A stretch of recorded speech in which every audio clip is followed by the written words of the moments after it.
नमस्कार, स्वागत है आपका यूट्यूब चैनल उल्टा चश्मा में। लेकर आया हूँ आपका अपना कार्यक्रम विश्लेषण विद वानखेड़े। आज एक खबर आई,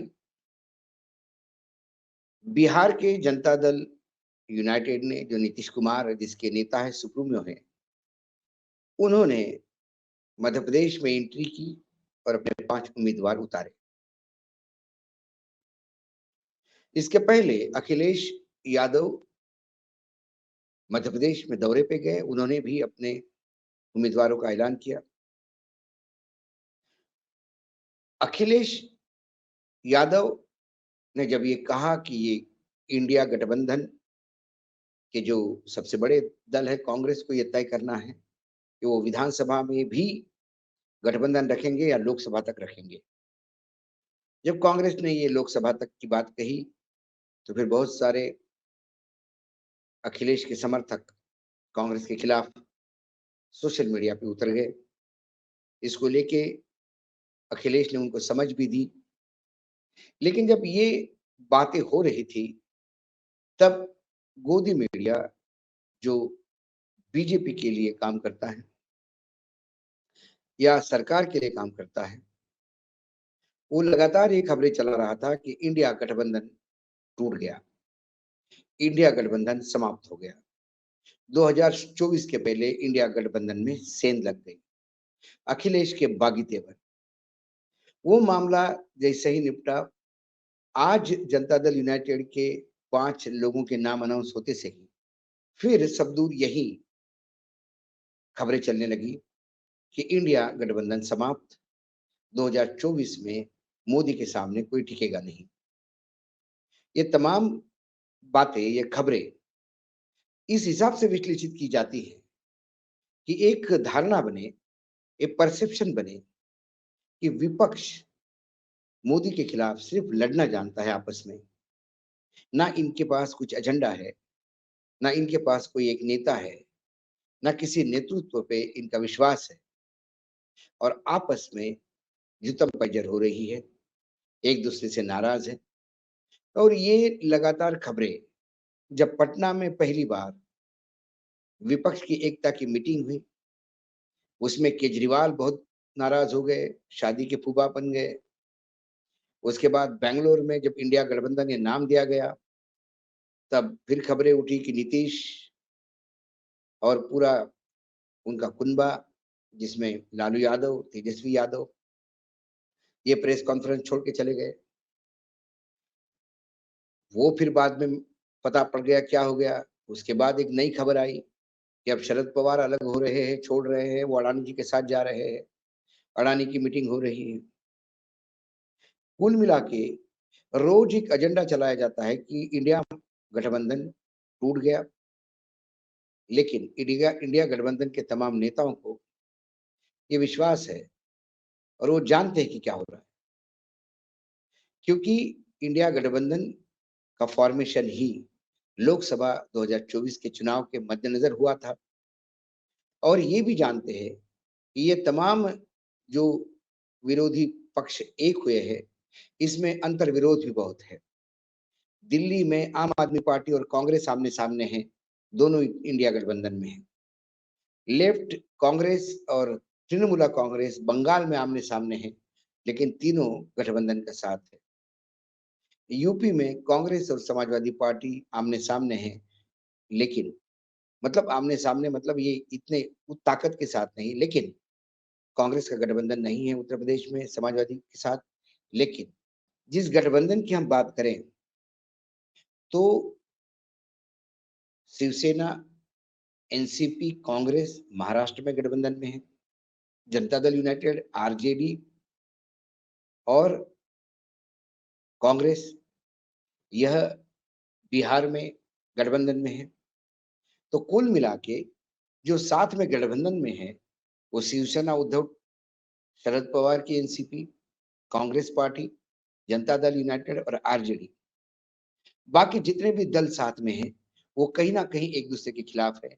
लेफ्ट भी केरल में कांग्रेस के खिलाफ है, लेकिन ये गठबंधन एक समान विचारधारा और बीजेपी या मोदी जी के खिलाफत करने के लिए यदि इकट्ठा हुआ है, तो ये कॉमन मिनिमम एजेंडे के तहत हुआ है, जिसमें दिल्ली में क्या केजरीवाल और कांग्रेस सीट शेयरिंग में क्या करेंगे, पंजाब में क्या करेंगे, ये सारी बातें धीरे-धीरे मीटिंगों में तय हो रही है। इसी बीच जब विधानसभा के चुनाव हुए, तो छत्तीसगढ़, मध्य प्रदेश, राजस्थान, तेलंगाना, मिज़ोरम, इसमें सभी दल स्वतंत्र थे चुनाव लड़ने के लिए। हाँ, कुछ सीट शेयरिंग की बात, क्योंकि हम साथ में हैं लोकसभा में, तो कम से कम यहाँ हो सकती है क्या कि आइडिया लिया जाता है। लेकिन जहाँ कांग्रेस का वजूद उत्तर प्रदेश में नहीं, तो वो सीटें माँगने का उतना अधिकार भी नहीं रखते 2.5% वोट पे। तो फिर 2 2.5% वोट पे समाजवादी भी मध्य प्रदेश में या राजस्थान में उतना हक नहीं जता सकते। यह एक कॉमन अंडरस्टैंडिंग था। लेकिन जब एनडीए लगातार कहता है कि जब आपस में अभी नहीं पट रही तो तब कैसे पटेगी? तो मैं थोड़ा एनडीए एनडीए गठबंधन के इतिहास में लेके जाता हूँ। सालों-सालों तक जब से बीजेपी केंद्र सरकार में आई, उसके पहले बीजेपी जब मध्य प्रदेश, महाराष्ट्र में सरकार में आई, तब से शिवसेना, बीजेपी और अकाली दल का गठबंधन बरकरार था। लेकिन ये सारे गठबंधन राज्यों तक सीमित थे। शिवसेना महाराष्ट्र के बाहर नहीं थी, अकाली दल पंजाब के बाहर नहीं था।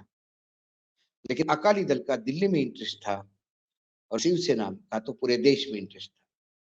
क्योंकि उनको लग रहा था कि हिंदू हि हृदय सम्राट बाला साहेब ठाकरे का नाम एक ब्रांड के तहत यूज़ करके हम बाकी राज्यों में भी हमारा वजूद फैला सकते हैं। तो ऐसे कई चुनाव गए विधानसभा के, जहाँ बीजेपी और शिवसेना दोनों ने अपने उम्मीदवार उतारे। बीजेपी तो कई जगह जीत गई, हार गई, लेकिन शिवसेना पूरे देश में सिवाय महाराष्ट्र के कहीं भी विधानसभा में अपना एक भी उम्मीदवार जितवा नहीं पाई। एक लोकसभा की सीट जो इंडिपेंडेंट चुनाव जीत सकती थी हरियाणा में, वो लोग शिवसेना ने उन्हें सिंबल देके वो अपने खाते में की थी। वो उनकी बाहर की पहली सीट थी। एक सीट उन्होंने अभी हाल ही में दमन-दीव में उपचुनाव में दी। वो कहते हैं कि वो हमारी सीट थी, लेकिन वो सिर्फ नाम के लिए थी क्योंकि सिंबल माँगा गया। बाकी वो स्वयंभू नेता थे। तो जब बीजेपी और शिवसेना एक-दूसरे के खिलाफ विधानसभा में लड़ते हुए भी सरकार में एक रह सकते हैं राज्यों में अपने-अपने और केंद्र में एक सरकार में साथ में रहते हैं, तो क्या इंडिया गठबंधन के घटक दल ऐसा नहीं कर सकते? क्योंकि एक परसेप्शन ये बनाना है कि इंडिया गठबंधन नहीं चल रहा है। लेकिन स्थिति ये है, इंडिया गठबंधन, ये जो नए विपक्ष के गठबंधन ने इंडिया का नाम रखा, तब से इंडिया इस शब्द से सत्ता पक्ष, वर्तमान सत्ता पक्ष केंद्र में और भाजपा को एलर्जी तरी हो गई। हर जगह इंडिया का भारत में ट्रांसलेट कर किया जा रहा है। ये बात अलग है कि संविधान में इंडिया और भारत ये दोनों शब्दों का उपयोग इस देश के लिए किया गया है। इंडिया दैट इज़ भारत ऐसा कहा गया है। इंडिया वही भारत है। लेकिन शायद संविधान अभी तक इनको समझ में नहीं आया।